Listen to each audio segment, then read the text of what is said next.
दोस्तों, एक कलेक्टर साहिबा अपनी सरकारी लाल बत्ती वाली गाड़ी में बैठकर एक 5 स्टार होटल पहुंचती है। वहां पहुंचने के बाद होटल के अंदर जितना भी स्टाफ था और जितने भी कस्टमर वहां खाना खा रहे थे, वो सभी लोग कलेक्टर साहिबा की तरफ देखने लगते हैं। इतनी देर में ही कलेक्टर साहिबा होटल के अंदर आ जाती है और अंदर आने के बाद जो सभी वेटर खड़े हुए थे, उनमें से एक वेटर के मैडम पैर छूने लगती है। अब इस नज़ारे को देखने के बाद वहाँ जितने भी लोग थे वो सभी हैरान रह जाते हैं और सोच में पड़ जाते हैं कि ये इतनी बड़ी कलेक्टर साहिबा है और इस मामूली से वेटर के पैर क्यों छू रही है। दोस्तों, कौन थी वह कलेक्टर साहिबा और क्या रिश्ता था उनका इस वेटर से? आइए जानते हैं पूरी कहानी की सच्चाई इस वीडियो में। लेकिन वीडियो में आगे बढ़ने से पहले आप सभी से निवेदन है कि आप इस वीडियो को एक बार लाइक जरूर कर दीजिए और हमारे यूट्यूब चैनल को सब्सक्राइब कर लीजिए। दोस्तों, उत्तर प्रदेश के ज़िले में एक परिवार रहता था, जिस परिवार के अंदर पति पत्नी है और उनकी एक बेटी है। जो पति होता है उनका नाम अनमोल होता है। अनमोल मेहनत मजदूरी किया करता है और मेहनत मजदूरी करके पैसा कमाया करता है। इसी पैसे से अपने परिवार का पालन पोषण कर रहा था। उनकी बच्ची जब 4 साल की होती है तो अचानक से उनकी पत्नी की किसी बीमारी के कारण मौत हो जाती है और पत्नी की मौत होने के बाद अब घर में केवल 2 सदस्य रह गए थे, बाप और बेटी। तो जो अनमोल होता है, उसकी फैमिली वाले उसे समझाते हुए कहते हैं कि कोई बात नहीं बेटा, तुम दूसरी शादी कर लो, अभी तो तुम जवान हो। लेकिन जब अनमोल अपनी 4 साल की बेटी की तरफ देखता है, उसके फ्यूचर के बारे में सोचता है, तो उन लोगों से साफ साफ मना कर देता है। वो कहता है कि मैं कभी दूसरी शादी नहीं करूँगा। अगर मैंने दूसरी शादी कर ली तो मेरी दूसरी जो पत्नी आएगी वो पता नहीं कैसी होगी, मेरी बेटी के साथ कैसा व्यवहार रखे। अक्सर ऐसा होता हुआ अनमोल ने कई बार देखा और सुना था। इसके बाद अनमोल ही अपनी बेटी का पालन पोषण करने का फैसला कर लेता है और इसी तरह से मेहनत मजदूरी करके उसे पाल पोस कर बड़ा करने लगता है।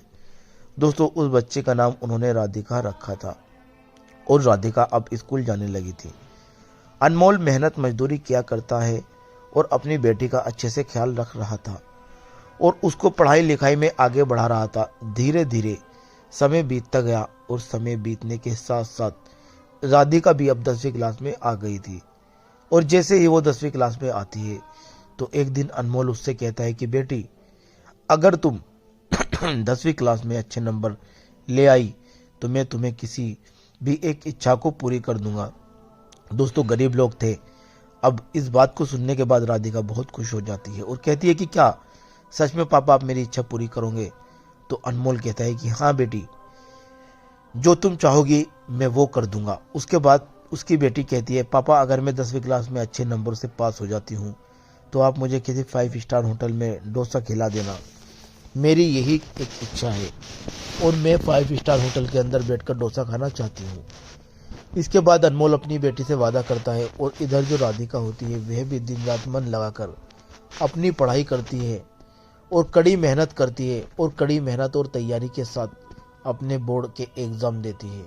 तो दोस्तों, जो राधिका होती है वह 10वीं क्लास में बहुत अच्छे नंबरों से पास हो जाती है। राधिका ने न केवल अच्छे नंबर प्राप्त किए बल्कि पूरे जिले को भी टॉप कर दिया था। अब यह बात के जैसे ही अनमोल को पता चलती है कि उसकी बेटी ने पूरे जिले को टॉप कर दिया है तो उसकी खुशी का कोई ठिकाना नहीं रहता। कहता है कि बेटी, अब मैं तुम्हारी इच्छा पूरी करना चाहता हूँ। उसके पिता ने काफ़ी दिनों से कुछ पैसे जोड़ रखे थे अपनी बेटी को 5 स्टार होटल में डोसा खिलाने के लिए।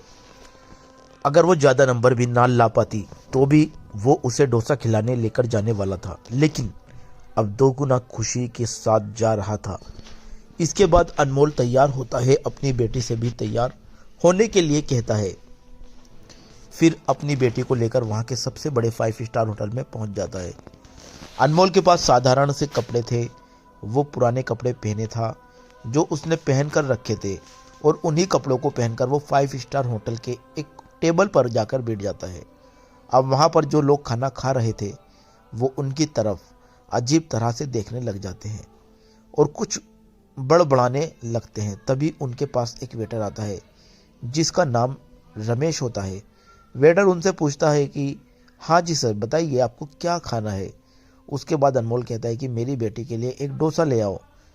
तो रमेश उनसे पूछता है कि सर आपके लिए क्या लेकर आऊं, लेकिन अनमोल कहता है कि मुझे कुछ नहीं खाना है, मैं केवल अपनी बेटी को डोसा खिलाने के लिए यहाँ आया हूँ, क्योंकि इसने अपनी इच्छा के तौर पर मुझे बताया था कि अगर मैं 10वीं क्लास में टॉप कर देती हूँ तो आप फिर मुझे 5 स्टार होटल में डोसा खिला देना। मेरे पास सिर्फ उतने ही पैसे हैं कि मैं अपनी बेटी को डोसा खिला सकूं, उससे ज़्यादा मेरे पास पैसे नहीं हैं। आप सिर्फ मेरी बेटी के लिए डोसा ले आइए, ये खाएगी तो मुझे भी बहुत अच्छा लगेगा।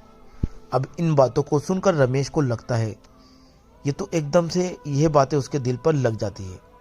वे वहाँ से चला आता है और होटल के मालिक के पास पहुँचता है और उनसे कहता है कि मालिक, सामने जो टेबल पर वो गरीब आदमी अपनी बेटी के साथ बैठा हुआ है, उसकी बेटी ने 10वीं क्लास में जिले को टॉप किया है और इसी खुशी में वह अपनी बेटी को यहाँ पर डोसा खिलाने के लिए लाया है, लेकिन मैं चाहता हूँ कि वो आदमी भी अपनी बेटी के साथ बैठकर खाना खाए, तो मैं इनके लिए कुछ करना चाहता हूँ, उनको अपनी तरफ से खाना खिलाना चाहता हूँ, लेकिन मेरे पास अभी तो पैसे नहीं हैं, मगर जो मेरी सैलरी आएगी आप उसमें से इनके पैसों को काट लेना।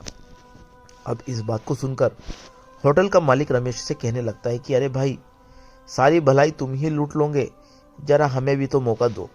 ये बातें सुनकर रमेश थोड़ा आश्चर्य में पड़ जाता है, लेकिन मालिक उससे कहने लगता है कि रमेश, ऐसा नहीं है, अगर इस बच्ची ने जिले में टॉप किया है तो ये हमारे लिए भी गौरव की बात है, ये हमारे जिले की, हमारे शहर की लड़की है, तो हम लोग आज इस खुशी के मौके को अच्छे से सेलिब्रेट करेंगे और यहाँ पर जितने भी लोग बैठे हुए हैं सभी को फ्री में खाना खिलाएंगे। ऐसा कहकर एक टेबल को अच्छी तरह से साफ करवाते हैं और एक वेटर को केक लाने के लिए भेज देते हैं। थोड़ी ही देर में केक आ जाता है और केक को उस टेबल पर रखकर अच्छे से डेकोरेट किया जाता है। जो होटल मालिक होता है अनमोल और उसकी बेटी राधिका के पास जाता है और उनको सम्मान के साथ वहां से उठाकर उस टेबल पर ले आता है जहां पर केक रखा हुआ था।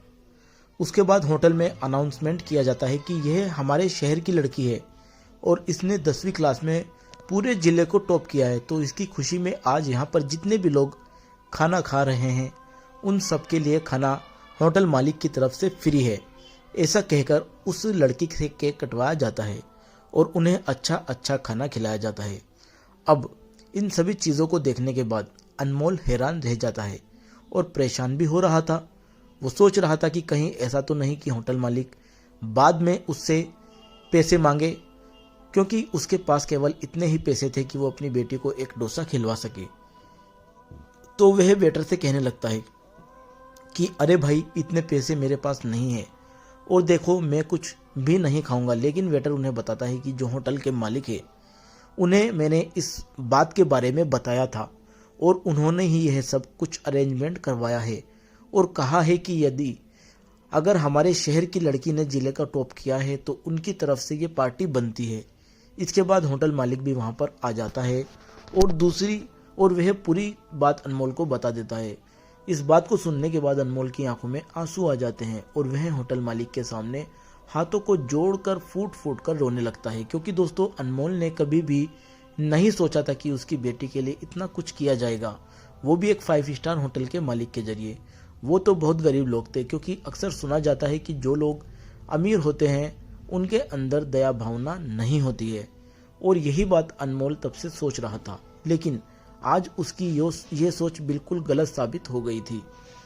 अब अनमोल अपनी बेटी के साथ वहां पर खाना खाता है और होटल मालिक अपनी तरफ से ढेर सारी मिठाइयाँ उन्हें देता है। कहता है कि बिटिया ने टॉप किया है तो इन मिठाइयों को जाकर अपने मोहल्ले में बांट देना, ताकि सभी लोगों को पता चले कि उनके मोहल्ले की लड़की ने कितना बड़ा काम किया है। अब इन सभी चीज़ों को देखकर राधिका के ऊपर बहुत ही गहरा प्रभाव पड़ता है।